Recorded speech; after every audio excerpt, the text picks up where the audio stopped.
ആദ്യമായി ഒരു മുറിക്കുള്ളിൽ തനിച്ചായ ദിവസം അവളുടെ കണ്ണുകളിൽ നോക്കി അവൻ മന്ത്രിച്ചു. കാട്ടുതീ, നിന്റെ കണ്ണുകളിൽ ഇപ്പോൾ കാട്ടുതീ. അവൾക്ക് അവനെക്കുറിച്ച് മതിപ്പുണ്ടായി. യഥാർത്ഥമായും കാട്ടുതീയായിരുന്നു അത്. തണുപ്പിൽ സുഖം നൽകുന്ന നെരിപ്പോടിൻ്റെ തീയല്ല, നിലവിളക്കിൻ്റെ തിളങ്ങിക്കത്തുന്ന തീയുമല്ല, നിൽക്കാനോ ഓടി രക്ഷപ്പെടാനോ അനുവദിക്കാതെ ചൂഴ്ന്നെരിയുന്നത്. കാട്ടിൽ ഉണങ്ങിക്കരിഞ്ഞ പൂമരച്ചില്ല കണ്ടെത്തി തീ കൊളുത്തുന്ന വേട്ടക്കാരനെ പോലെ അവളുടെ ഹൃദയത്തെ കത്തിച്ചത് അവനായിരുന്നു. അകമരിച്ച തീ പുറത്തേക്ക് പടർന്നു. അവളുടെ തൂവലുകൾക്ക് തീപിടിച്ചു.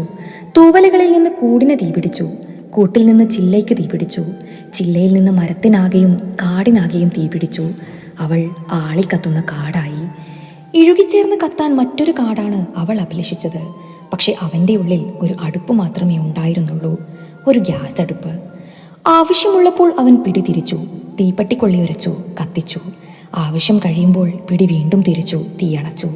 പക്ഷെ കാട് അതിൻ്റെ അവസാനത്തെ പുൽക്കൊടിയും അവസാനത്തെ പക്ഷിക്കുഞ്ഞും ചാമ്പലാകും വരെ കത്തി.